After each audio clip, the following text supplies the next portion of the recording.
Nayo nagosika mutu mwanchi umulili asoro batironde ni gongo kumayuna umurugi bw'omukonyi bw'omurayi bwense Pastor Dorcas Gashagwa nigo agendete netara yaye ime county ya Kisii litkolia lero niga bakagwikirana ase skuru y'abamuraya ya Kisii asabaga kubasemya igoro yo gutanga obosegwetanga kurwa ase obutumiki bwa maliogo yogotindia okwana nigo abolia aborokigwabo kweneke bunango bwatabale chinchira chindonge ase aneke kirenga kyaye no gosira omwana mumura nabo igokwenekya obereka goikirania chindoto kyaye mulikito Ndemo Steven Namange aseli tukolia kabereria taro ya Dorcas Rigadi ime ya Kisii lero nigatwalege karo ime secondary ya Kisii asasanga na baorokigwa.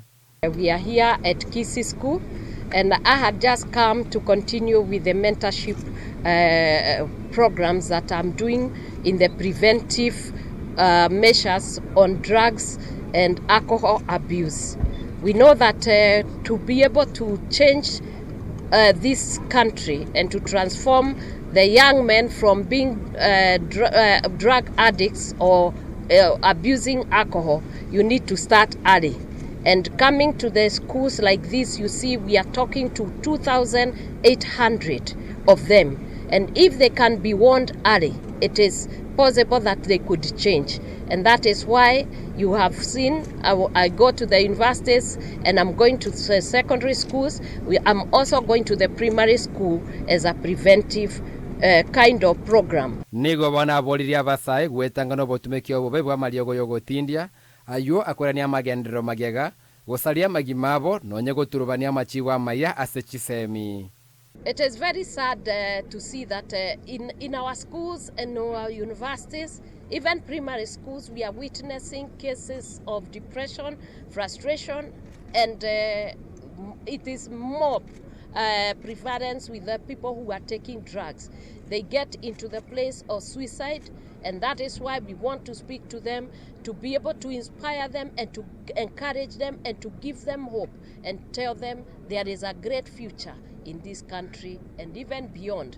Okoboria bona na serikali kobeka machika bene ayuara igerero omwana omomura oyo nengetirwa asegeka magega yechinguru chinyinge kobekwa aso omwana omoiseke. And as parents, sometimes we think that these young children cannot listen.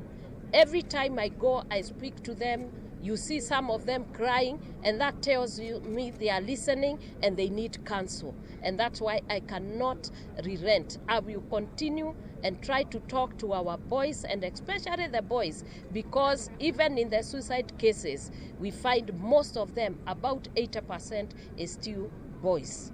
Those ones who are also behind bars, you go, you find again, 80% are on those defilement cases where they are in for very long time.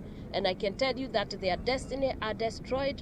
And thinking of the inmates, like 58,000, those are 58 families, fathers who and leaders who are behind there, the potential of a nation where we could be talking of economic drivers, but they are behind bars and they are not doing much.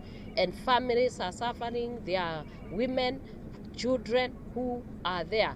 And of course, there are women who would have gotten boyfriends and gotten husbands, but they are behind bars. So we must get together.